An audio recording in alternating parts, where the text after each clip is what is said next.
I run because initially I want to lose weight, but I realized afterwards na mas gusto ko yung healthier lifestyle.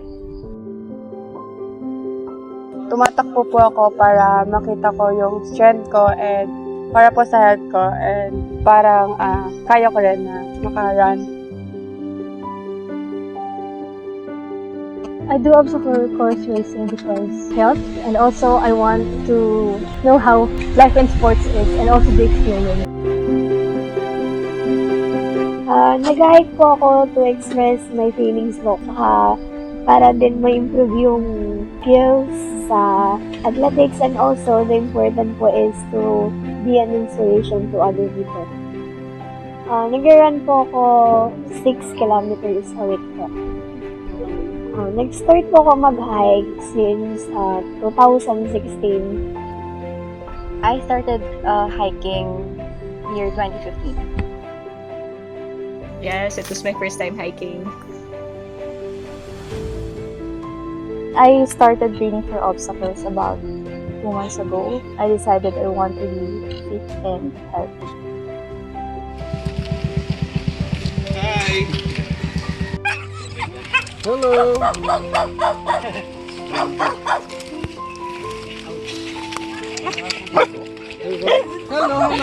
Hello.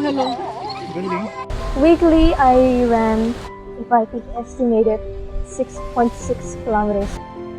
I started obstacle course racing in the last week of September, I believe. And the first race I've been to is the first community race in pretty huge obstacles. My first time to hike was October 10, 2010. I climbed Mount Pinatubo. Usually I find running or doing sports challenging whenever I have my period because it limits my actions.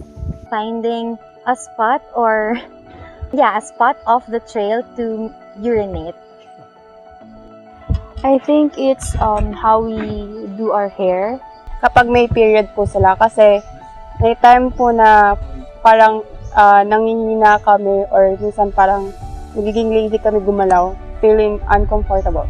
The challenges that I currently face is finding the right pants to wear in long runs.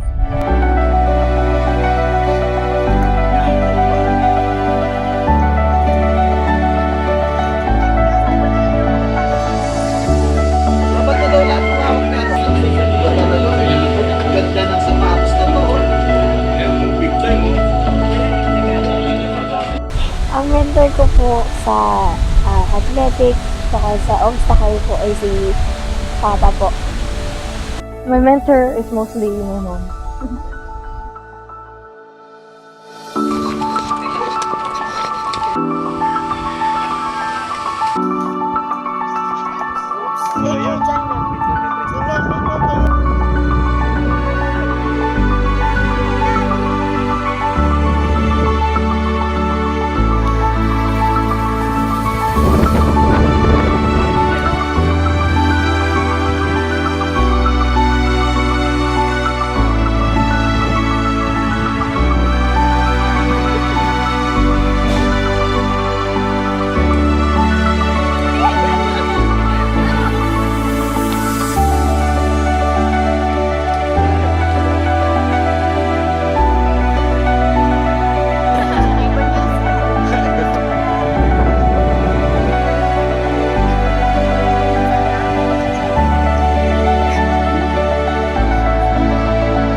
Hoy, natin yung asawa ko! Ano ba?